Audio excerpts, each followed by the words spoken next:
Don't forget to let me know you guys are out there by liking, subscribing, and coming back every week for new content.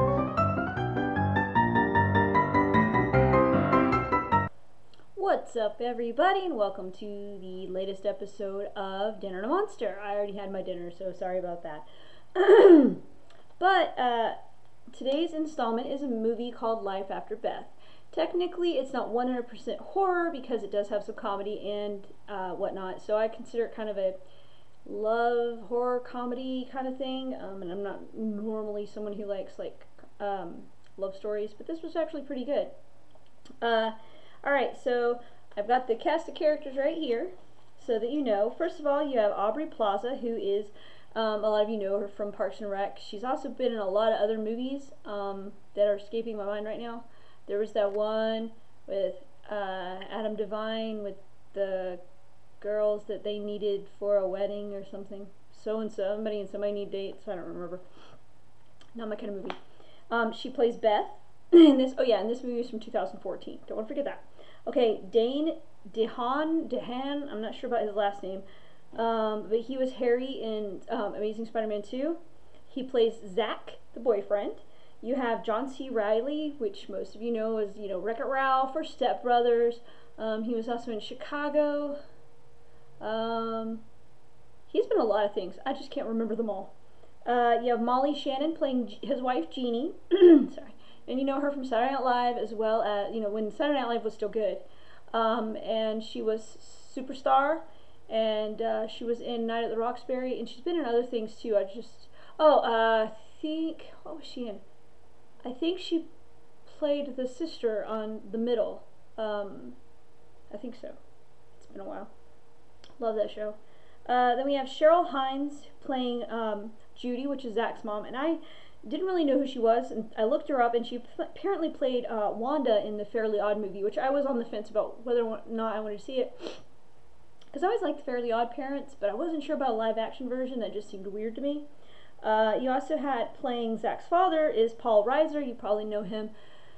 The older folks probably know him from My Two Dads, but the younger people hopefully know him from like Aliens. Then you had Matthew Gray Gubler, I don't know his last name, but he played Kyle, which is Zach's older brother, and he's from Criminal Minds. That's where I saw him. I kind of have a crush on him.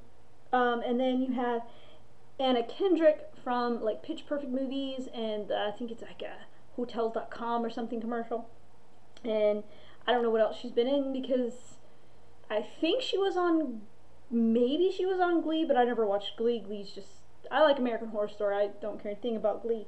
But she plays Erica. Alright, so now that the cast of characters are out of the way, I can just kind of explain it like this. So, obviously, Beth dies. Okay? You don't really see her die. Basically, you see her jogging or running. It looks more like she's jogging. They said she was hiking, but to be honest, what she was wearing and what she was doing looked more like she was jogging than hiking. She dies from a snake bite. Okay? Well, her boyfriend Zach can't handle it. He goes into a deep depression. He doesn't want to eat really. He just wants to do nothing. He has one of her scarves, and he just wears it all the time. It's very sad.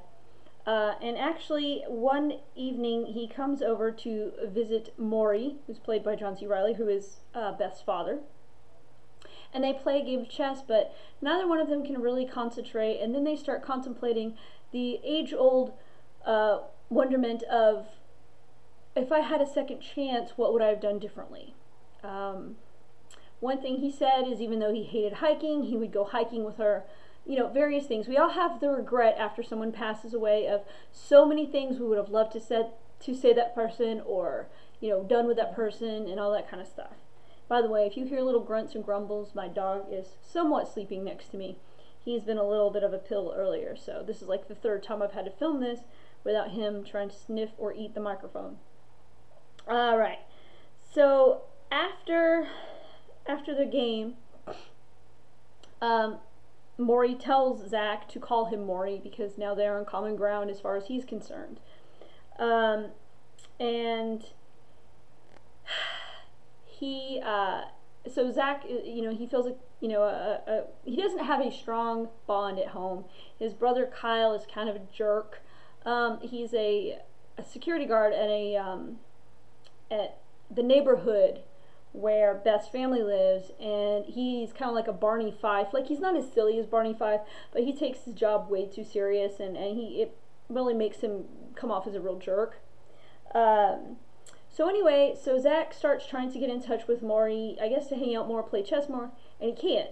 Maury won't answer the door, Jeannie won't answer the door, they're not answering the phone or anything like that. So one evening, Zach sneaks over into their property and is looking through the windows, and he sees what looks exactly like Beth. So in his mind, he's thinking, okay, Beth wanted to break up with me, this was all a hoax, it's really messed up that she would do this. And I'm going to tell you the truth, there was someone who I knew personally that they faked their, well, I didn't know the person who did it, but I knew the female involved. Once she became pregnant, he didn't want to be responsible, so he faked his own death so that he wouldn't have to play daddy or any of that stuff, and his family helped him. And that's really disgusting if you ask me. And so, now I don't know exactly how far it went, so I don't know if an obituary was made or anything like that, but when the guy joined the military, it was found out that he was still alive, and he got reported. So he basically, you know, got discharged, dishonorable discharge from the military, and was arrested. I don't know for how long, because faking your own death is a very, very bad crime. You can get into a lot of trouble for doing that, and basically ruin your life, and you're going to wish you were really dead. So anyway, so he thinks that, you know, like I said, Beth got her parents to help her fake her death, which to me didn't make sense, because why would Maury be playing chess with him just a few nights before? So he does some investigating, and he actually does end up back at Beth's grave, and he sees that it's dug out, like it looks like someone burrowed a hole through the grave, which raises his suspicions even more. So he ends up seeing her, and she has this weird memory problem where she keeps saying she has a test the next day and she needs to study, so there's certain things she can't do, and it's summer, so he can't figure out what test she's talking about.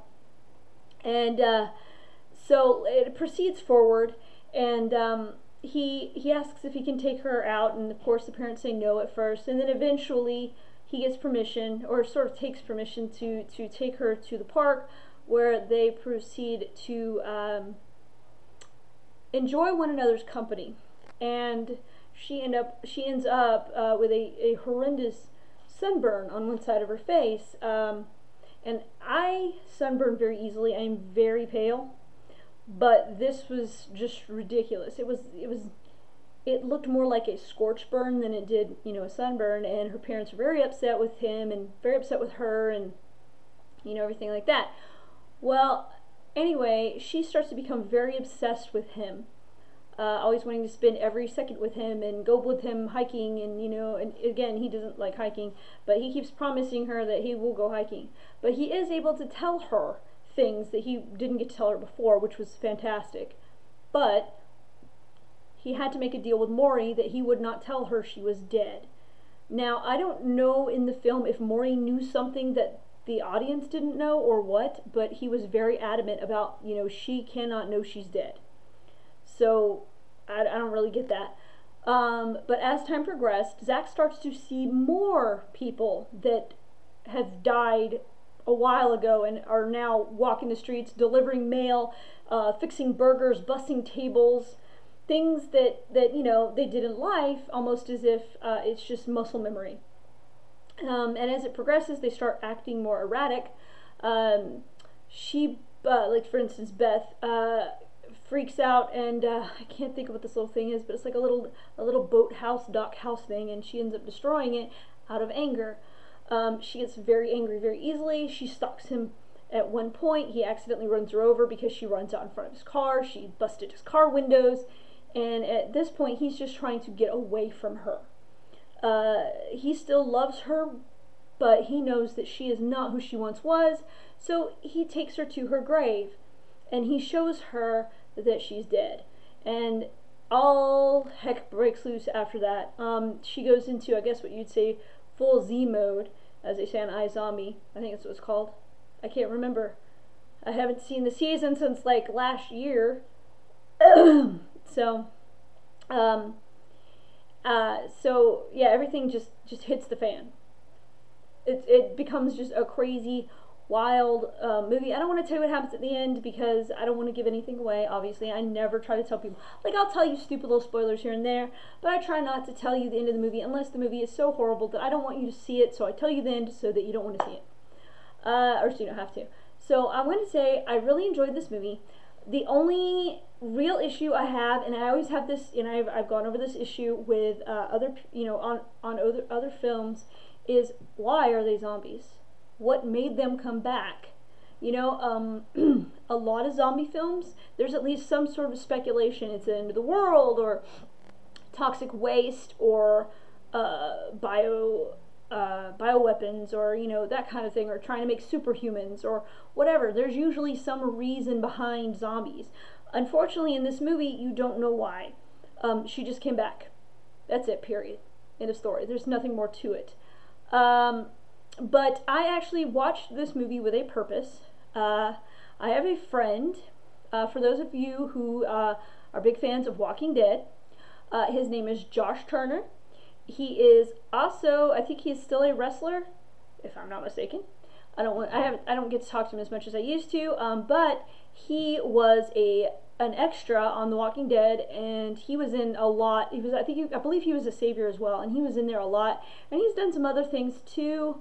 And he wrestles for disabilities like autism and stuff like that. And he was a big helper when the fires ripped through Tennessee, because that's where he lives. He's a great guy, but I'm going to put a link to his YouTube channel at the bottom in the description, because he has a channel with his daughter, and it's pretty funny, and there's good content on it. But yeah, he's a good guy. So, and I told him I would watch a zombie episode, and it was supposed to be last week, but I ended up watching the other one instead because I couldn't really find a zombie movie I wanted to watch. There was a horror movie that looked good or I hadn't seen, because let's be honest, people, zombie movies just aren't what they used to be.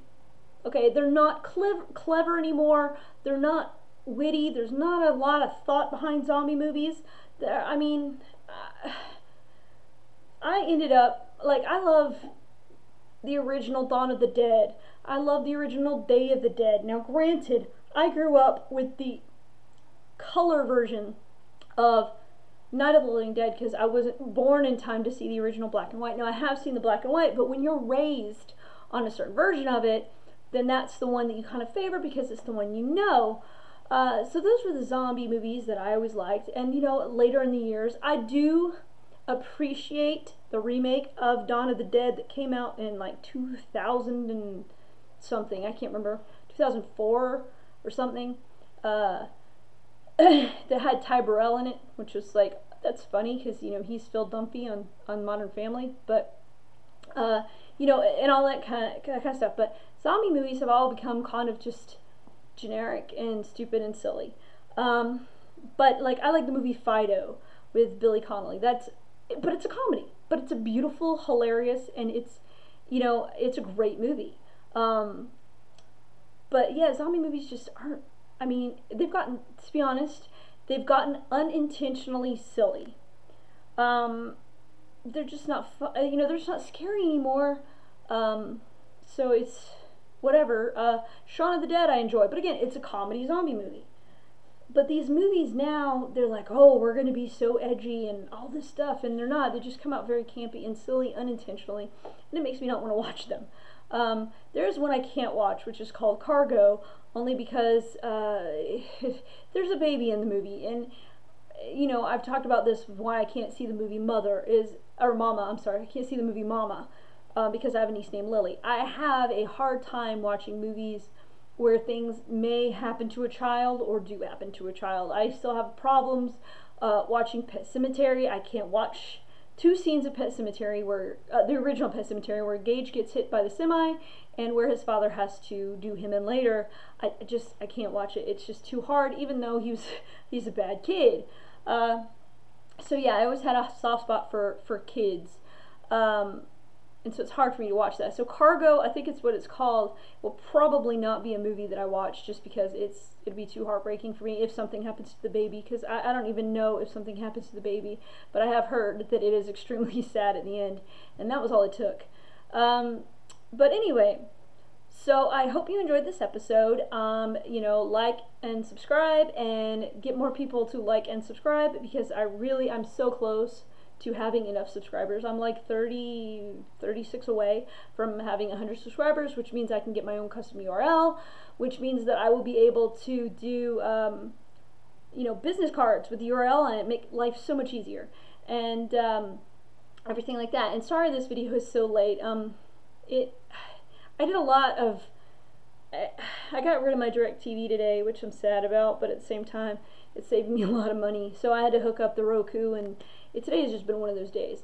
So anyway, I'm going to run now, and I hope you guys have a great rest of the week, and I will see you next week.